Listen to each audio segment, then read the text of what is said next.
Hello students, मैं हूं doctor Manoj Pahuja, आपका मेडिकल एंट्री टेस्ट इंस्ट्रक्टर। उम्मीद करता हूं आप लोग खैर खैरियत से होंगे। स्टूडेंट्स, हम प्रैक्टिस कर रहे हैं लॉजिकल रीजनिंग के एमसीक्यूज, और जो सेक्शन इस वक्त हम डील कर रहे हैं वो है कोर्स ऑफ एक्शन का।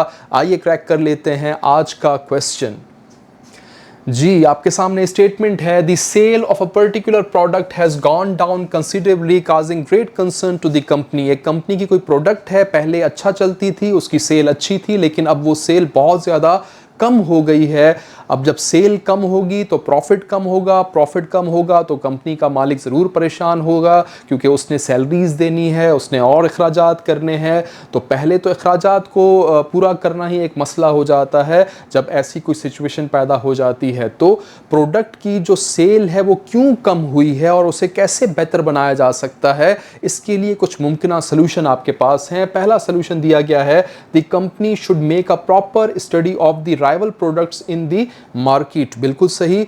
कंपनी को चाहिए कि जो अपने कंपटीटर्स हैं, जो दूसरी कंपनीज हैं जो ऐसी ही प्रोडक्ट्स बनाती हैं, उनकी प्रोडक्ट्स को स्टडी करें। वो क्या पैकेजेस दे रहे हैं, क्या डिस्काउंट ऑफर्स दे रहे हैं, उनकी प्रोडक्ट की क्वालिटी कैसी है, उनकी सेल ज़्यादा क्यों है या कम है तो क्यों कम है। हर चीज़ की प्रॉपर स्टडी की जाए, कंपैरिजन किया जाए, फिर हम बता सकते हैं कि हमारी प्रोडक्ट में क्या कमी है, दूसरों के मुकाबले में उसको इम्प्रूव भी किया जा सकता है। तो दूसरी कंपनी की जो प्रोडक्ट्स हैं उसके साथ कंपैरिजन करके आप बेहतर अंदाज में एक प्लान बना सकते हैं कि हम किस तरह से अपनी प्रोडक्ट को, उसकी सेल को इम्प्रूव करवा सकें। दूसरा सोल्यूशन दिया गया है, price of the product should be reduced and the quality improved. अब ये बात तो अच्छी है कि क्वालिटी इंप्रूव की जाए और प्राइस को रिड्यूस किया जाए, ये आवाम के लिए खुशखबरी होगी, लेकिन कंपनी का मालिक जो है ना, पहले ख़र्चों को देखता है।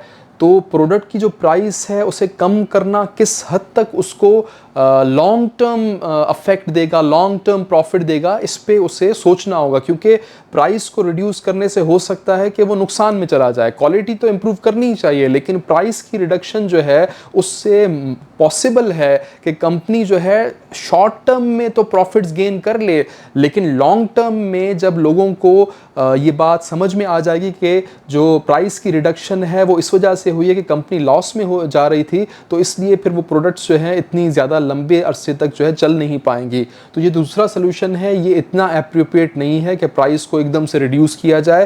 प्राइसेस हमेशा देख के रिड्यूस की जाती हैं, और आप जानते हैं कि हमारे मुल्क में तो प्राइस कभी रिड्यूस होती ही नहीं है, सिर्फ और सिर्फ बढ़ती जाती है। तो ये जो सलूशन है ये इतना समझ में नहीं आ रहा। तो इस हिसाब से जो पहली स्टेटमेंट है वो ठीक बैठती है, ऑप्शन ए करेक्ट है। चेक कीजिएगा, ओनली वन फॉलोज, ये आपकी करेक्ट स्टेटमेंट है, इसको आपने नोट कर लेना है। बाकी टू फॉलोज वाली स्टेटमेंट गलत है, सी गलत है, डी गलत है और ई गलत है।